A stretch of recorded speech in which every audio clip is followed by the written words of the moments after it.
Vamos a ir a nuestras Biblias. Por favor, busque Gálatas capítulo 5, versículos del 13 al 17. El mensaje de hoy se titula: No usemos la libertad como ocasión para la carne. No usemos la libertad como ocasión para la carne. Y el propósito del mensaje de hoy es, hermanos, advertir a los creyentes acerca de no confundir el hecho de estar libres o de ya no estar bajo la ley, creer que eso nos da a nosotros la libertad para hacer lo que queramos. Ese es el propósito de la meditación de esta noche, hacer la advertencia de no confundirnos. El no estar sujetos al yugo de la esclavitud de la ley no quiere decir que nosotros vamos a hacer lo que queramos, porque en tal caso podríamos ofender a Dios también. Vamos a leer entonces Gálatas capítulo 5, versículos del 13 hasta el 17. ¿Lo tienen, hermanos?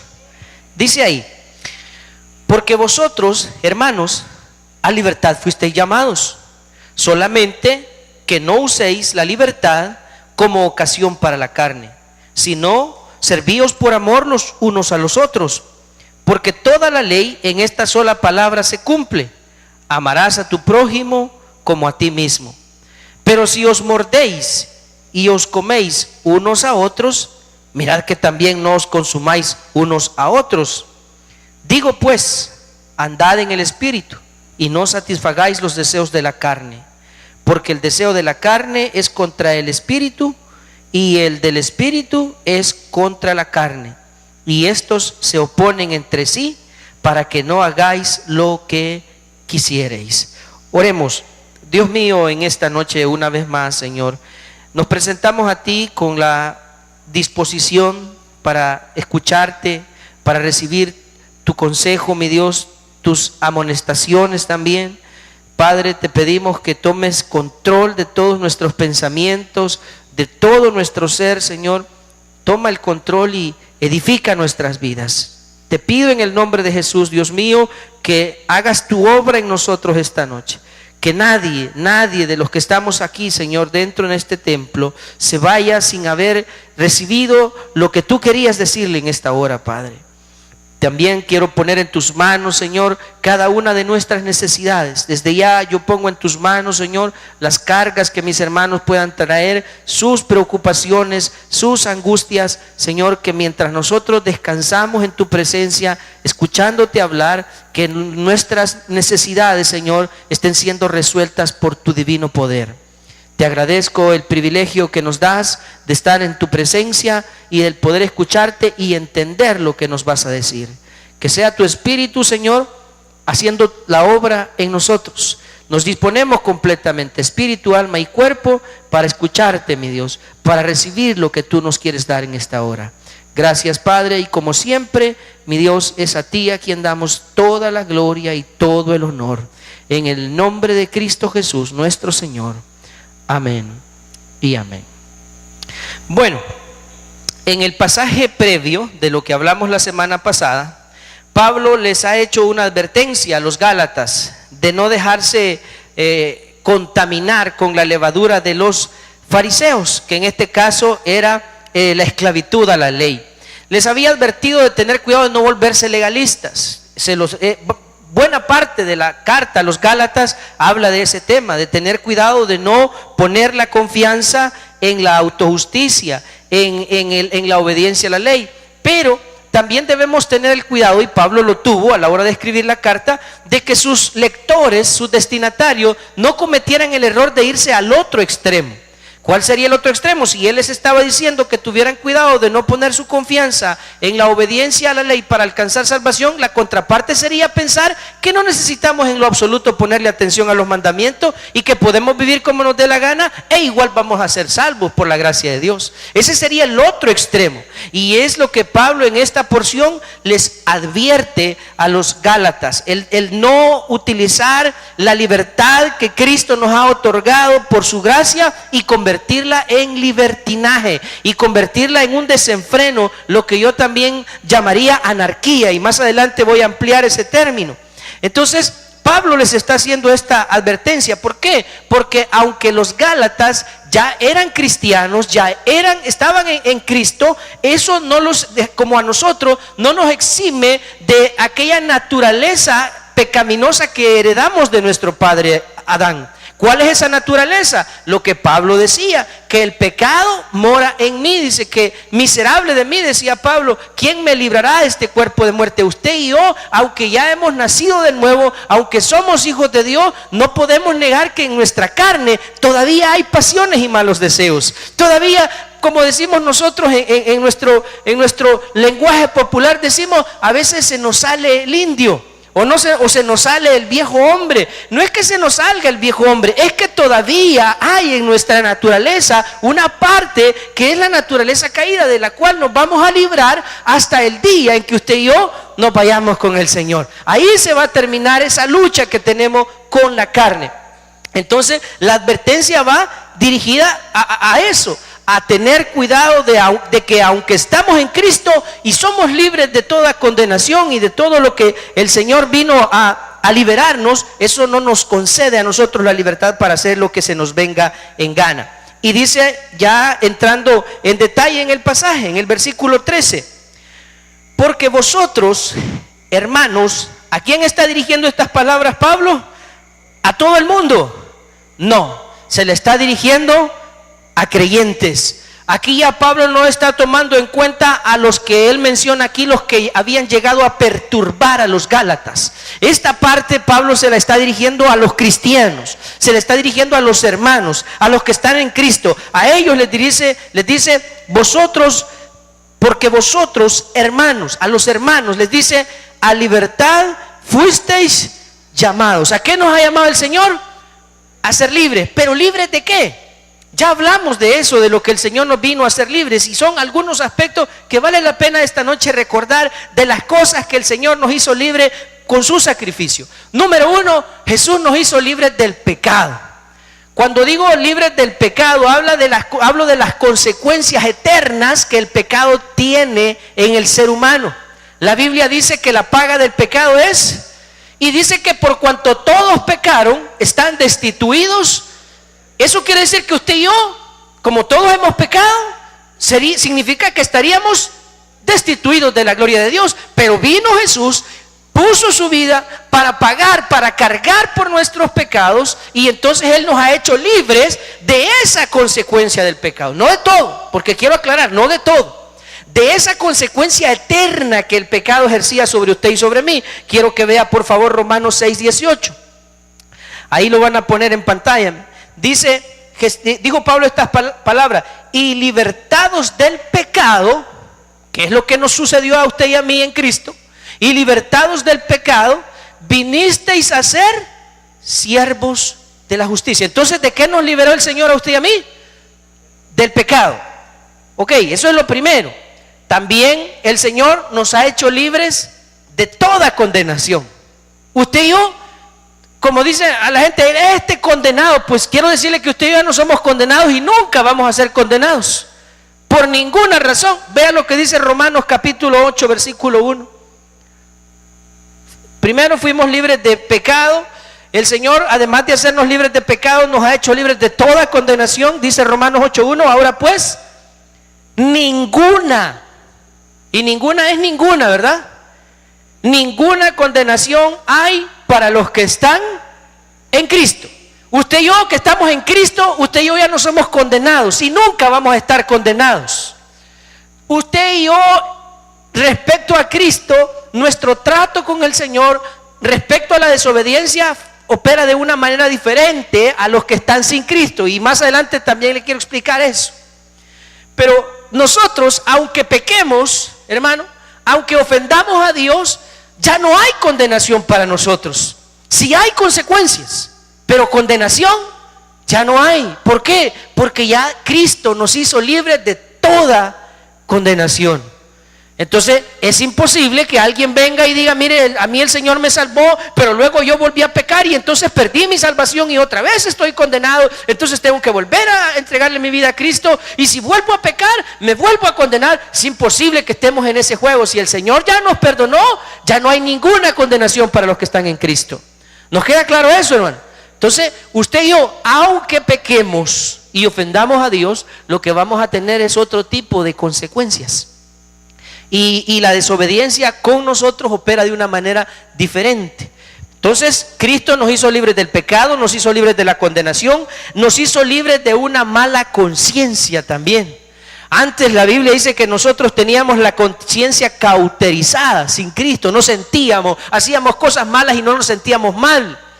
Pero ahora que estamos en Cristo, el Señor, por medio de su Espíritu Santo, hace que la conciencia, el Espíritu nos redarguye dentro de nosotros, y cuando hacemos algo malo sentimos en nuestro corazón que hemos ofendido a Dios. Dios nos ha liberado de una mala conciencia. En Hebreos capítulo 10, versículos 19 al 23 menciona eso, que hemos sido libres de una mala conciencia. ¿De qué otra cosa nos ha hecho libres el Señor? También nos ha hecho libres de la maldición de la ley.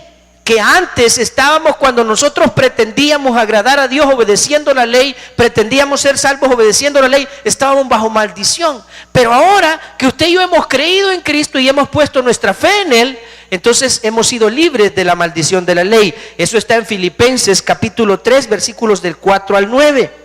¿De qué otra cosa nos ha hecho libres el Señor? Y sí quiero que vea el pasaje conmigo. En 2 Corintios capítulo 5, versículos 14 al 15. Todos los que estamos en Cristo hemos sido libres del egocentrismo. 2 Corintios 5, 14 y 15 dice: porque el amor de Cristo nos constriñe, pensando esto, que si uno murió por todos, luego todos murieron. 15, y por todos murió, oiga esto, para que los que viven ya no vivan para quién, para sí, sino para aquel que murió y resucitó por ellos. Los que estamos en Cristo, ¿para quién vivimos? Vivimos para el Señor. Antes vivíamos para nosotros mismos, para agradarnos a nosotros mismos. Pablo lo dice también en la carta a los Gálatas, lo veíamos.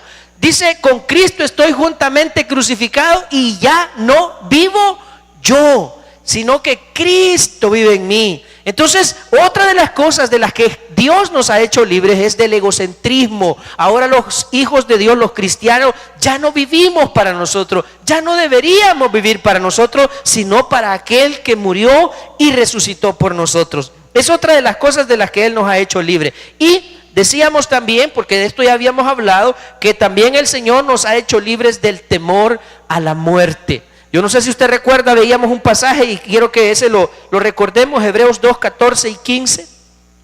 Hebreos capítulo 2, versos 14 y 15, donde el escritor de esta carta menciona que el Señor venció al que tenía el imperio de la muerte y con eso nos libró del temor a la muerte.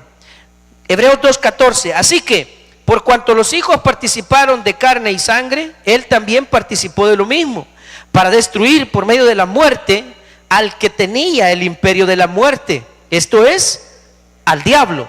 Y oiga bien, el 15, y librar a todos los que por el temor de la muerte estaban durante toda su vida sujetos a servidumbre. Usted y yo antes andábamos buscando, y de ahí es donde surgen ideas como, por ejemplo, rezar por los muertos y una serie de cosas que la gente hace queriendo salvar su alma, esfuerzos propios, personas que hacen sacrificios, que hacen penitencias, creyendo que con eso pueden purgar sus pecados y entrar al cielo. Ese era el temor que el ser humano tiene, un temor inherente a él, a condenarse, a no saber qué va a pasar después que muera. Pero de ese temor a la muerte, Cristo nos libró. ¿Por qué? Porque Él venció al que tenía el imperio de la muerte, que es al diablo. Y con eso, usted y yo ahora ya no deberíamos, al menos de una forma racional, ya no deberíamos tenerle miedo a la muerte. Y cuando digo de una forma racional, es porque es normal. Si usted ve venir, por ejemplo, un toro bravo ahí con sus cuernos afilados, ¿qué haría usted? Yo soy cristiano, el toro no me va a hacer nada. ¿Se quedaría a esperar a ver qué pasa o correría? ¡Corre! Desde luego que se aparta. ¿Por qué? Porque es normal, va a dolerle que lo que le pueda hacer el toro o un vehículo, qué sé yo. Entonces es normal, pero de manera racional usted dice: bueno, yo cuando me muera, dice usted, yo sé que me voy a ir a la presencia del Señor. Entonces ya usted no tiene temor a lo que va a suceder después que usted se muera. De manera racional ya no le tenemos miedo a la muerte, pero sí le tenemos por el mismo instinto de supervivencia, le tenemos miedo a la forma en que la muerte pueda venir a nuestra vida. Entonces Cristo nos libró también de el temor a la muerte. Entonces a eso fuimos llamados. Pero algunos creen, y esa es la mala interpretación que Pablo pretende evitar en los Gálatas, que ahora que somos libres, entonces ya no hay que ir a la iglesia, ya no hay que buscar a Dios, ya no hay que leer la Biblia, ya no hay que orar, ya no hay que hacer... ¿Por qué? Porque ya somos libres y ahora yo puedo hacer lo que quiera. No, por eso, volviendo a Gálatas, le dice en el versículo 13 Pablo: porque vosotros, hermanos, a libertad fuisteis llamados. Y ya vimos de qué libertad está hablando el Señor. Solamente, aquí viene una condicionante de esa libertad. Solamente que no uséis la libertad como ocasión para la carne. Como un adolescente al que su padre le enseña a conducir, le compra un carro, luego se asegura de que obtenga su licencia para manejar, y un día le entrega las llaves del carro y su licencia. Eso significa que le está dando la facultad de poder ir a hacer lo que él quiera con ese vehículo. Un padre de familia, ¿eso sería lo que indicaría darle las llaves de un carro y una licencia a un joven?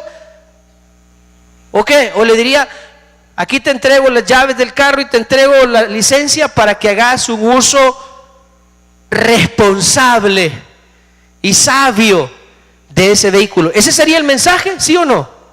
Ese sería el mensaje. Si yo algún día tuviera la posibilidad de comprarles un vehículo a mis hijos y enseñarles a conducir, yo les diría: aquí está.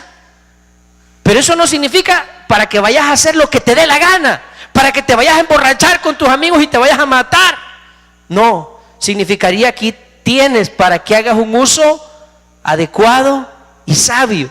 Lo mismo nos ha hecho el Señor. Él nos ha hecho libres, pero una libertad responsable delante de Él. ¿Se entiende eso, mis hermanos? Una libertad responsable significa que delante de Dios usted y yo vamos a seguir respondiendo por nuestros actos. El otro día leíamos allá en el libro de Eclesiastés, no recuerdo si es el capítulo 12, en el que Dios le dice: anda en la vista de tus ojos y en los deseos de tu corazón y en todo lo que quieras, pero recuerda que sobre todas estas cosas te juzgará Dios. Así dice el pasaje de Eclesiastés. ¿Qué quiere decir? Yo puedo hacer lo que quiera, pero le tengo que rendir cuentas a Dios. Y por eso dice ahí: a libertad fuisteis llamados, solamente que no uséis la libertad como ocasión. ¿Para qué, hermanos? Para la carne. ¿Qué significa eso? Bueno, una persona cuando viene a Cristo, más bien cuando el Señor llama a alguien y esta persona le rinde su vida al Señor, en esa persona ocurre un cambio. Hay un cambio de mente, hay un cambio de corazón. Una persona que nace de nuevo, hermano, el momento en el que esta persona le rinde su vida a Cristo, algo cambia dentro de él. Y no me diga que el día que usted por fin se volvió al Señor, usted hizo una profesión de fe, lo que sea que haya pasado en su vida, no me diga que no pasó algo en usted ese día. ¿Hubo un cambio o no hubo un cambio? Algo pasó en su manera de pensar. Si a usted le ocurrió que vino a la iglesia porque lo invitaron a jugar y Dios tocó su corazón y usted le rinde su vida a Cristo, a partir de ese día usted empieza a ver la iglesia de una manera diferente. Sí, usted sigue jugando, pero usted viene con el deseo de acercarse a Dios. Y usted empieza a ver de qué manera usted consigue una Biblia para traer la Biblia a la iglesia. Y luego usted ve cómo se trae si es hombre, empieza a ver cómo se trae a su esposa, a sus hermanos, a su mamá, a su papá. ¿Por qué? Porque usted sabe que lo que usted ha experimentado es algo bueno y quiere que el resto de su familia también lo experimente. Cuando una persona ha tenido ese encuentro con el Señor, algo sucede, algo opera dentro de él. Pero el que haya un cambio de mente, el que haya un cambio en la manera de actuar y de pensar, no significa que automáticamente ya nosotros no vamos a sentir deseos de hacer cosas malas. Ahí va a estar la concupiscencia. Hablábamos uno de estos días cómo luchar con la tentación y decíamos que la concupiscencia es ese apetito que hay dentro de nosotros por los placeres prohibidos, por las cosas que no son agradables a Dios. La Biblia dice en un proverbio, el pan comido en lo oculto es sabroso. ¿Por qué siempre los frutos del árbol del vecino son más suculentos que los de mi casa? ¿Nunca se ha preguntado usted eso? Cuando estábamos niños habían mangos en la casa, pero nosotros queríamos los mangos del vecino. ¿Por qué será? Por eso mismo, por nuestra naturaleza que nos incita a hacer lo malo. Y es la lucha con la que tenemos. Y por eso Pablo dice, solamente que no ocupen su libertad para darle rienda suelta a los deseos de su carne. ¿Por qué? Porque entonces podemos convertir la libertad en libertinaje. Y eso ofende a Dios. Eso ofende a Dios, porque el libertinaje da una idea de egocentrismo. ¿Por qué egocentrismo? Porque alguien que conoce a Dios, conoce su voluntad y sabe que al hacer algo que no es correcto va a ofender a Dios, entonces lo hace no pensando en Dios, sino pensando en sí mismo. ¿Por qué? Porque lo que pretende es satisfacerse, disfrutar de ese placer, de ese pecado, lo que sea, y no le importa lo que Dios pueda pensar o sentir. A él lo único que le interesa es satisfacer sus deseos. Por eso es que el libertinaje da una idea de egocentrismo. Pero dice Pablo que no utilicemos esa libertad como pretexto para hacer lo malo. Quiero que vea conmigo un par de pasajes. Primero los Corintios 6:12. Primero los Corintios 6:12. Dijo Pablo esto a los corintios: todas las cosas me son lícitas, mas no todas me convienen. Todas las cosas me son lícitas, pero he aquí la consigna del cristiano: mas yo no me dejaré dominar de ninguno. No me dejaré dominar. Esa es la consigna. Los cristianos no debemos dejarnos dominar por los malos deseos. Todo me es permitido. A los cristianos les prohíben tomar, emborracharse, usar drogas. A los cristianos les prohíben matar. ¿No? ¿Sí? Pero no nos conviene.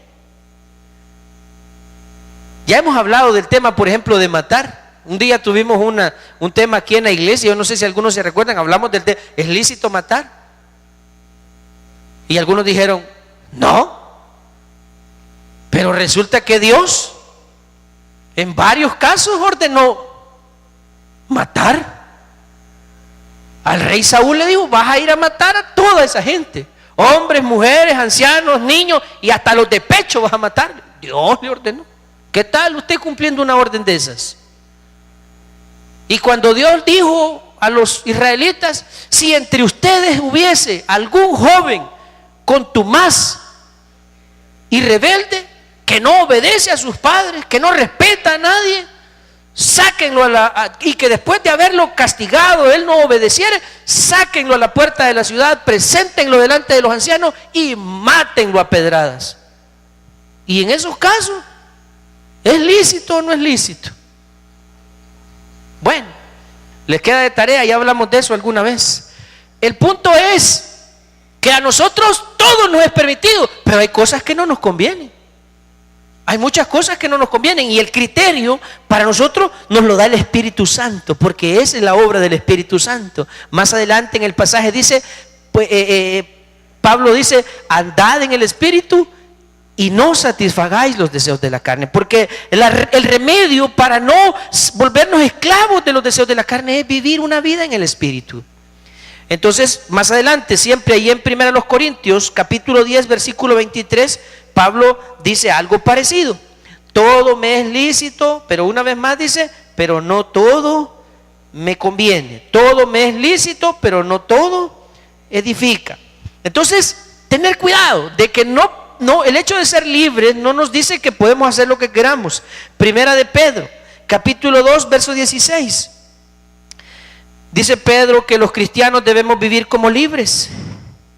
Así dice, Primera de Pedro 16, como libres, así debemos vivir, pero no como los que tienen la libertad como pretexto. ¿Para qué? Para hacer lo malo.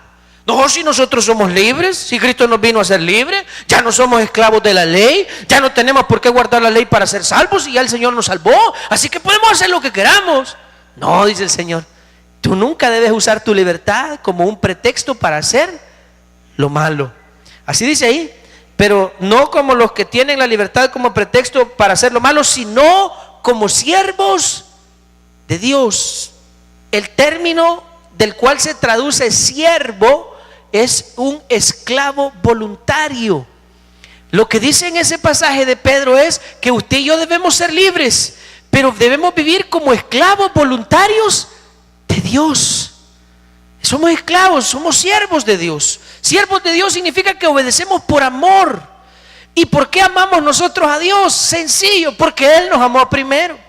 Así dice la Biblia. Entonces, por amor a Dios nos sometemos a Él. Y si amamos a Dios, como dice la Biblia, si me amáis, guardad mis mandamientos. Ahí está la sumisión, ahí está la obediencia.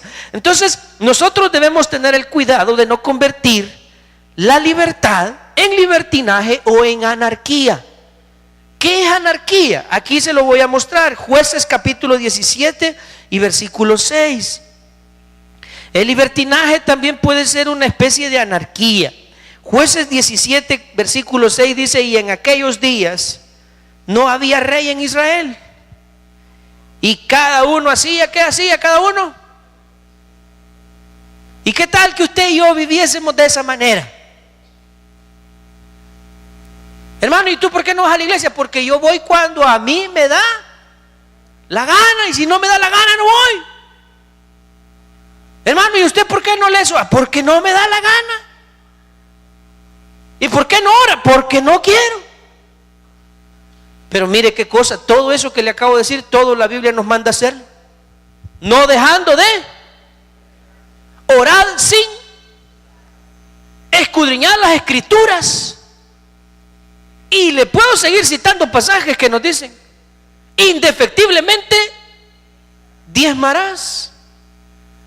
Dice que vamos a ir a la casa del Señor con alegría. El Salmo 100 dice que vamos a entrar por sus puertas con acción de gracias, por sus atrios con alabanza. Dice que le vamos a servir con alegría. Todo eso dice la Biblia. Entonces, si esto es que yo voy a hacer lo que a mí me da la gana, entonces olvidémonos de la Biblia y hagamos lo que a nosotros se nos antoje.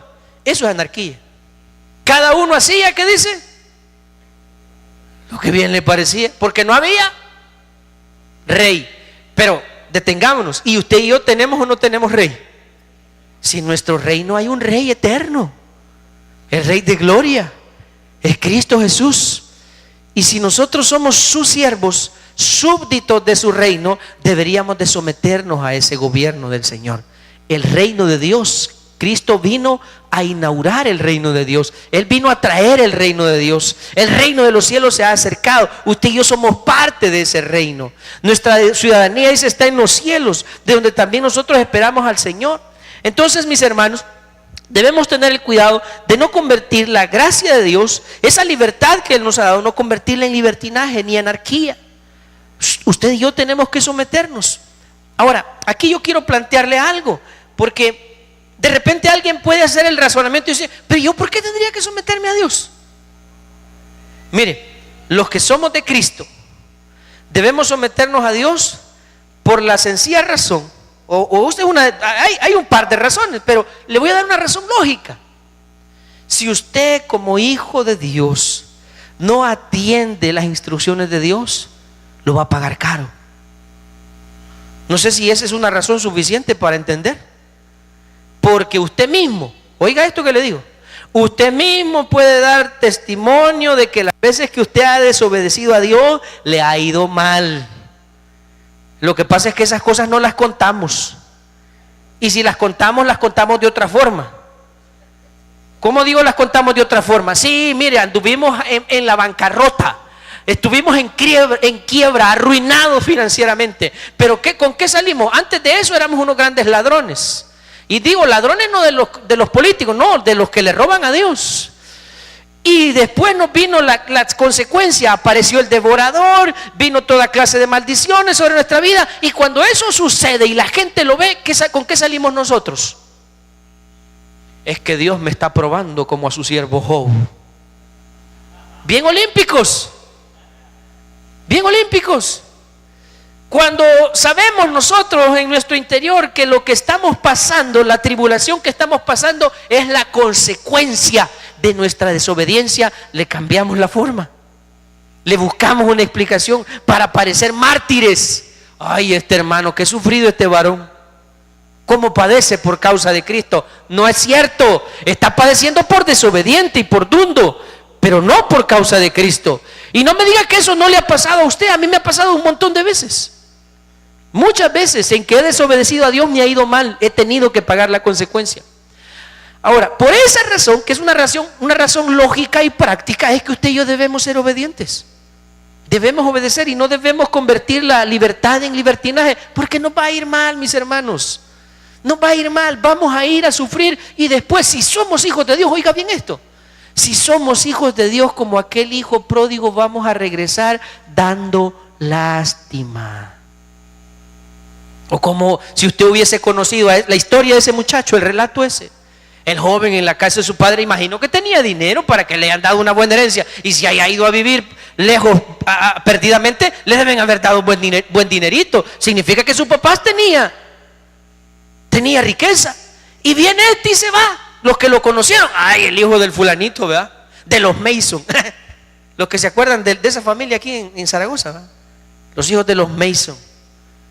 Y años después usted lo ve venir como que es mendigo, todo sucio, todo barbudo, todo arruinado, descalzo. Y usted dice, ey, este que no es el hijo de aquellos ricos. Sí, pero viene de dar lástima. Así le pasa a los cristianos cuando no quieren obedecer a Dios. Ellos creen que van a ser excepción a la regla. Nosotros creemos, yo creo que ese mandamiento me lo puedo saltar y Dios ni cuenta se va a dar. Acuérdese que a Dios nadie lo puede burlar. Todo lo que el hombre siembra. Ahora, aquí hay una diferencia. Y por favor esto tómelo en cuenta, porque a veces nosotros caemos en la trampa del diablo, los cristianos. Los que no son de Cristo, ellos andan haciendo cosas malas y aparentemente nada malo les pasa. Aparentemente usted ve gente mala que se sale con la suya, impíos, hombres sin temor a Dios, que blasfeman contra Dios y parece que se salen con la suya y viven bien y les va bien, y usted nunca los ve sufrir. Y se pregunta usted como cristiano, ¿cómo es posible que este inconverso viva mejor que yo y no le pasen cosas malas? Y hay una respuesta para eso. Usted y yo, si ofendemos a Dios, ¿cuándo y dónde vamos a pagar esas ofensas? ¿Dónde? ¿Cuándo? Mientras no muramos, porque somos hijos de Dios y después de muertos ya no vamos a pagar nada. ¿Está de acuerdo conmigo? Pero ¿y el impío? El que está sin Cristo y el que morirá sin Cristo, ¿cuándo va a pagar sus cuentas? ¿Tiene que pagarlas ahora? ¿Aquí? ¿O las puede pagar eternamente? Dios no tiene prisa por cobrarle nada a ellos, porque la Biblia dice que ellos sufrirán pena de eterna perdición, excluidos de la presencia de Dios. Lo leíamos el otro día en Colosenses. Entonces, hermano, Dios no tiene por qué hacer sufrir al impío aquí. Simplemente dice la Biblia, verá su lugar un día y ya no estará. Y si se pregunta dónde está, como el rico y Lázaro. El rico, el pobre, perdón, el Lázaro estaba ¿en dónde? En la presencia, dice, en el seno de Abraham, y era consolado. Mientras que el rico, ¿a dónde fue a parar? Al Hades, dice la Biblia. Y en el Hades, en medio de una llama, alzó su mirada. Dice el relato, está en Lucas, que vio a Lázaro que estaba siendo consolado y él atormentado. Entonces la envidia puede surgir en el corazón de un cristiano, y por eso la Biblia nos advierte: no tengas envidia de los impíos, porque aparentemente les va bien, pero tarde o temprano ellos lo van a pagar. Tal vez no en esta vida, pero lo van a pagar eternamente. No en la otra vida, porque ellos no van a tener otra vida. Eso lo van a pagar en la eternidad, la muerte eterna. Entonces, hermano, usted y yo, o sea, no se crea y usted cae en el error y dice: no, hombre, yo he visto impíos a los que les va bien y nunca les pasan cosas malas. Ay, déjelo, usted no se inquiete. A usted Dios se la va a cobrar. ¿Sabe por qué? Porque usted es su hijo. Es parecido a esto, mire. Usted que ama a Dios y usted que ama a sus hijos y usted que tiene a sus hijos en sujeción y en obediencia, y viene el hermano Carlos y agarra a Mateo y sale Mateo que quiere ir a la calle, él a estarse allá con los que están chistando y fumando, y viene el hermano Carlos y lo jala, venga para acá, se me va para adentro ya. Y Mateo dice, ¿y por qué a mí y a aquellos no? No, porque usted es mi hijo, yo a ellos no los puedo corregir, pero a usted sí. Lo mismo pasa, nosotros vemos que Dios nos corrige a nosotros porque somos sus hijos. Los otros no son sus hijos. ¿Qué hijo es aquel? Dice la Biblia, al que el padre no disciplina. Entonces ese no es hijo. Visto desde esa perspectiva, usted y yo deberíamos de ver la disciplina como algo positivo o algo negativo. ¿Por qué? Porque si Dios nos disciplina, eso nos indica que para Él somos sus hijos. Si nos deja sin disciplina, significa que Él nos considera bastardos. Ahí está, entonces usted la respuesta. ¿Y por qué a mí el Señor me disciplina y a este no le hace nada? Porque usted es su hijo. Y cada vez que usted lo desobedezca, lo va a pagar. Entonces, hacia ahí va mi razonamiento. Vengo y le digo esta noche, ¿por qué yo debería obedecer a Dios? ¿Por qué no debo darle rienda suelta a mis deseos? ¿Por qué no debo yo, si soy libre, hacer lo que quiera? Porque su papá y mi papá se lo va a cobrar. Se lo va a cobrar, mi hermano. Y se lo voy a recordar, mire, no es correcto, no lo voy a hacer, no es ético que yo venga y le cuente las tragedias que le han pasado a algunos que han querido cambiar esta regla. Mire, hay personas muertas, hay personas en la cárcel, hay personas enfermas, hay personas en la bancarrota, hay familias destruidas. Yo le podría contar una historia de cada una, no una, le podría contar varias historias de cada una de estas personas que creyeron que podrían burlarse de Dios y salirse con la suya y no pudieron. Y llevan vidas miserables. Y están sufriendo por su desobediencia. ¿Pero qué? Ellos creyeron, igual que algunos de nosotros, que podrían salirse con la suya. Mi hermano, Pablo le decía a los Gálatas, no, tengan cuidado. El hecho de que el Señor nos haya hecho libre, eso no quiere decir que ustedes le van a dar rienda suelta a los deseos de su carne. No, dice que debemos vivir, versículo 13 estábamos, ¿verdad? Gálatas 5:13.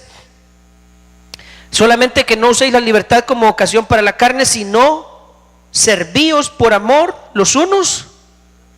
Fíjese que esa libertad de la que el Señor nos habla y de la que Pablo habla, tiene la característica que nos hace libres de algunas cosas. Ya mencionamos ¿qué? La muerte, el pecado, la condenación, mala conciencia, etc. Pero simultáneamente nos vuelve siervos de Dios y de nuestro prójimo. Porque aunque usted no lo crea, nuestra libertad tiene un límite. Y nuestro límite es todo aquello que no ofenda a nuestro prójimo. Vaya conmigo por favor déjeme ver, es 1 Corintios capítulo 8 versículo 9. Nuestra libertad tiene como límite el respeto a nuestro prójimo. El no dañar a nuestro prójimo es el límite, dice 1 Corintios 8:9. Pero mirad que esta libertad vuestra no venga a ser tropezadero para los débiles. Se lo voy a poner así, fácil, práctico, sencillo. La pregunta es, asumamos que este su servidor, que este inútil servidor suyo es un hijo de Dios.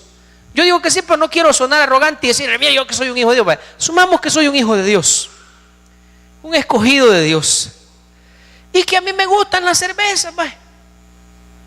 Y vengo yo y digo, bueno, yo soy un hijo de Dios, yo estoy seguro que ninguna condenación hay para mí porque yo estoy en Cristo. Yo soy un hijo de Dios, yo no me voy a condenar. Así que, ¿qué más da si me voy a tomar unas mis 10 cervezas al puerto con unos mis cócteles? Y invito un par de hermanos aquí, Asdrúbal, no sé, un par más ahí que quieran, el teacher, vámonos. Y no, ya sabemos que somos hijos de Dios y no nos vamos a condenar, pues. Nos caería mal. Además hoy tienen poquitos grados de alcohol. ¿Qué dice el hermano Asdrúbal? ¿Le entramos? Una caja, brother. Y van los hermanos que andan evangelizando, allá evangelizando, y el pastor libando con el teacher allá, ¿verdad? ¿Sí? Y entonces, hey, pastor, ¿se va a ir al infierno? No, no me voy a ir al infierno. ¿Por qué no me voy a ir al infierno? Porque soy un hijo de Dios. Pero le estoy dando un ejemplo a usted terrible. Y estoy siendo un tropiezo para otros increíble. Y eso, sin duda alguna, Dios me lo cobraría. No sé si me entiende lo que le quiero decir. Yo soy libre, puedo hacerlo, pero mi libertad no debe de convertirse jamás en la excusa para hacer tropiezo para otros. Eso dice. Entonces, dice Pablo que no uséis vuestra libertad como pretexto para hacer lo malo, sino servíos, dice, ¿cómo dice? En el Gálatas 5:13, sino servíos por amor los unos a los otros. 14, porque toda la ley en esta sola palabra se cumple. O sea, la Biblia nos manda, tú eres libre, está bien, pero tienes un deber que es amar a tu prójimo como a ti mismo. Entonces, si amas a tu prójimo, no hagas nada que lo dañe, no hagas nada que lo perjudique, no hagas nada que lo ofenda. Y por eso mi libertad tiene límites. Yo no debo hacer nada que dañe a otros, no debo ser tropiezo para otros, no debo venir a ser yo el estorbo en el que otros puedan tropezar. La Biblia dice: ay del mundo por los tropiezos, pero ay de aquel por quien viene el tropiezo. Mejor fuera que se atase una piedra de molino de asno y se arrojare a lo profundo del mar, antes que hacer tropezar a uno de estos pequeños que creen en mí. Entonces, la libertad tiene un límite, y ese límite es no dañar a mi prójimo, porque en la ley, dice el versículo 14, se resume en este mandamiento: amarás a tu prójimo como a ti mismo. Verso 15, pero Pablo les menciona un defecto que ellos tenían, siendo cristianos, siendo hermanos, porque les está hablando a hermanos. Pero si os mordéis y os coméis unos a otros, mirad que también no os consumáis unos a otros. ¿Qué les estaba señalando? Mire, esa descripción que usted ve ahí suena a la descripción de una iglesia. ¿Aló? ¿A usted le suena eso a la descripción de una iglesia? Bueno, y no el Señor dijo que en esto conocerán que son mis discípulos, pues, en que tengan amor los unos por los otros, y el que tenga 2 túnicas, dele al que no tiene, y si alguno tiene necesidad, provea para... Bueno, entonces, ¿cómo es esto que ahora estamos viendo aquí que dice, y si os mordéis y os coméis unos a otros? ¿Acaso ese es el carácter de una iglesia, del cuerpo de Cristo, de un redil del rebaño del Señor? Esa es la característica, ese es el carácter, esa es la descripción del carácter de una iglesia. No, eso que Pablo está diciendo más parece que está hablando del mundo, pero tristemente estaba describiendo la realidad de los hermanos en Galacia. Así, en buen salvadoreño, ¿verdad? Popularmente hablando, los hermanitos se hartaban unos a otros. Claro, eso aquí no nos pasa, bendito sea el Señor. Aquí no nos comemos unos a otros, ni nos mordemos unos a otros. No, nosotros nos amamos aquí. Olvídense, aquí todos ponemos la vida por los demás. Antes muerto que ofender a mi prójimo, y menos hablar mal de él, ¿verdad? Jamás, jamás. Sabe que tristemente, que aunque estamos en Cristo y aunque el Señor nos dice que somos libres, a veces nosotros confundimos la libertad para hacer y decir lo que nos da la gana. Pero yo le vuelvo a recordar que todo lo que hagamos que vaya en contra de la voluntad de Dios, no lo olvide. Estas palabras no las olvide. Siempre lo vamos a pagar, hermano. Siempre. Y allá, cuando usted vea las consecuencias de sus errores, se va a recordar: sí, si bien dijo el hermano, si sea como sea, estas cosas uno siempre las paga. Siempre. Siempre se paga. Entonces, visto desde esa perspectiva, lo más sabio sería no ofender a Dios, no transgredir sus mandamientos, no desobedecer su voluntad, ser sabio. Mirad pues con diligencia cómo andéis, no como necios, sino como sabios, aprovechando bien el tiempo, porque los tiempos son malos. Y quiero terminar, versículos 16 y 17. Entonces, ¿cuál es la solución de Pablo para ya no andar dejándonos arrastrar por los deseos de la carne a pesar que somos libres? Dice el versículo 16, digo pues, anden en el Espíritu. La solución para no andar como libertinos por ahí, siendo creyentes, haciendo lo que nos da la gana, es anden en el Espíritu. Recuerden, y aquí estoy resumiendo esto rápidamente por el tiempo. Pablo dice, recuerden que los cristianos vamos a tener una lucha hasta que nos muramos. Y esa lucha es entre los deseos de la carne y los deseos del Espíritu, los cuales, dice el versículo, se oponen. ¿Verdad que se dice? El versículo 16 o el 17 es que dice, el 17 dice, porque el deseo de la carne es contra el Espíritu y el del Espíritu es contra la carne, y estos se oponen entre sí, para que no hagáis lo que quisieres. Entonces esa lucha ahí va a estar siempre. Digo siempre en esta vida, ahí vamos a tener la lucha. ¿Cuál es la solución de Dios para esa lucha? Andad en el Espíritu. Y para andar en el Espíritu, ¿qué se necesita? Pedírselo a Dios. Y ahí es donde nuestra relación con Dios es clave. Leer la Biblia, meditar en la palabra, orar, ayunar, venir a la iglesia, al templo con los hermanos. Todo eso es importante para andar en el Espíritu. Los que más se alejan de Dios son los que más desgraciadamente andan en su vida espiritual. No nos engañemos, no nos engañemos. Vea usted a una persona que venía a la iglesia y hoy ya no anda, y vea cómo anda, vea cómo habla, vea cómo actúa, vea cómo piensa. Examínelo, analícelo y va a ver. Son personas amargadas, contenciosas, malcriadas, con malas mañas, malos hábitos. Pero cuando usted y yo venimos a la iglesia, el estar más cerca de la presencia de Dios, el oír estas cosas como lo que hoy le está hablando Dios a su vida, como que nos hace a nosotros mantenernos más o menos alineados con la voluntad de Dios. Por eso, hermanos, el Señor nos dice que andemos en el Espíritu. En el Espíritu. Eso fue lo que les dijo a los Gálatas. Miren, no malutilicen su libertad. En lugar de eso, anden en el Espíritu. Ustedes son hijos de Dios, vivan como hijos de Dios. Pongan de manifiesto que son luz. Pongan de manifiesto que son libres, pero que no son esclavos del pecado. Somos siervos de Dios.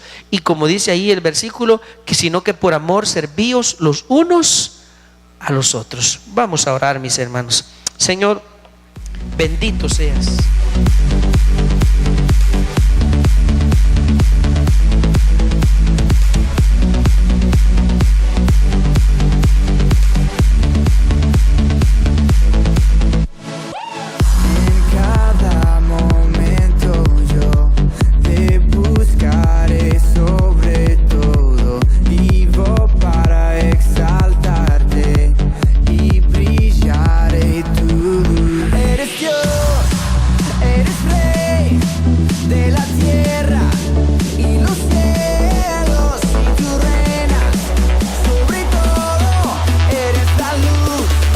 Y la